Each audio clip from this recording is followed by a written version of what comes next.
Hi అందరికీ నమస్కారం. ఇది బండి స్విఫ్ట్ బండి, మారుతి స్విఫ్ట్ ఆటోమేటిక్ బండి. ఎలా గేర్ సిస్టమ్,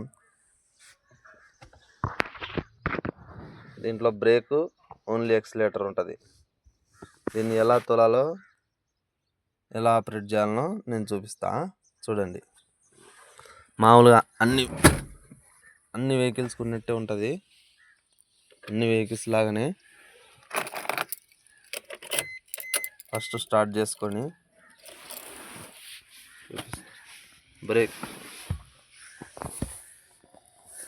బ్రేక్ మీద కాలు నొక్కి న్యూట్రల్లో ఉండాలి. బండి న్యూట్రల్ ఉంది, చూసారా? న్యూట్రల్ ఉండాలా. ఇలా బ్రేక్ మీద కాలు పెట్టుకోనాలా. స్టార్ట్ అయింది బండి. ఇప్పుడు గేర్ కాడికి రండి, చెప్తాను. మామూలుగా డ్రైవ్ మోడ్లో వేసుకొని తోలొచ్చు. ఇది న్యూట్రల్. ఇలా వచ్చేసి రివర్స్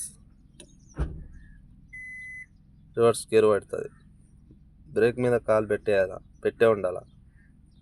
ఇది న్యూట్రల్, ఇది డ్రైవ్ మోడ్, మాన్యువల్. ఇక్కడ మాన్యువల్ వేసుకోగానే మాన్యువల్ ఫస్ట్ అని చూపిస్తుంది. తర్వాత హ్యాండ్ బ్రేక్ దించుకున్నామా, చూడండి.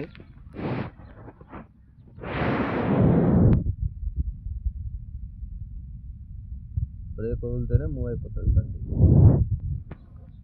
బ్రేక్ వదిలితేనే మూవ్ అయిపోతుంది అట్లా బండి. ఇప్పుడు రివర్స్ చేద్దాం. న్యూట్రల్కి వచ్చేసి ఇలా రివర్స్ చేసుకున్నాక రివర్స్ గేర్ పడిపోతుంది.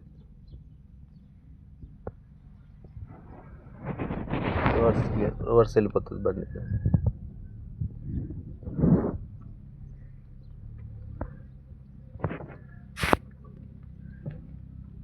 క్లచ్ బ్రేక్ చిన్న వదిలితే వెళ్ళిపోతుంటుంది బండి, అంతే.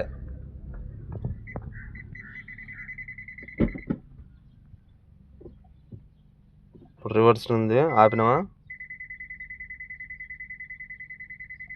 ఇప్పుడు డ్రైవ్ మోడ్ వేసుకొని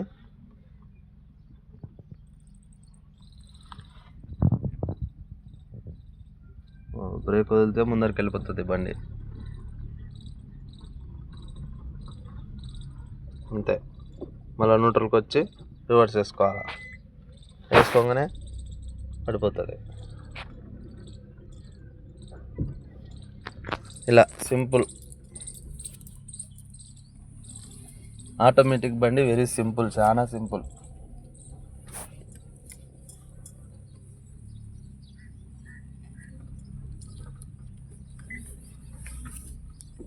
మాన్యువల్ అంటే ఏం లేదు, ఫస్ట్ గేర్ పడిపోయిందా ఇట్లా ముందరికి అనుకుంటా పోతుంటే మళ్ళీ రెండో గేర్ వేస్తుంది. ఇట్లా కొద్దిగా స్పీడ్ పెరిగే కొద్దీ మనం వెనక్కి అనుకుంటూ ఉండాలి, అంతే. ఓన్లీ ఉక్త డ్రైవ్ మోడ్లో పెట్టేస్తే అదే దానంతకు అదే ఆపరేట్ అయిపోతుంటుంది.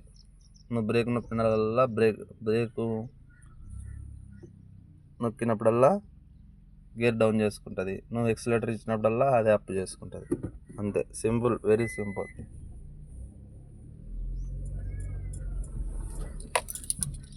అది ఈరోజు చూశారు కానీ హ్యాండ్ బ్రేకు న్యూట్రల్ పెట్టేసినాం, చాలా అంతే సింపుల్.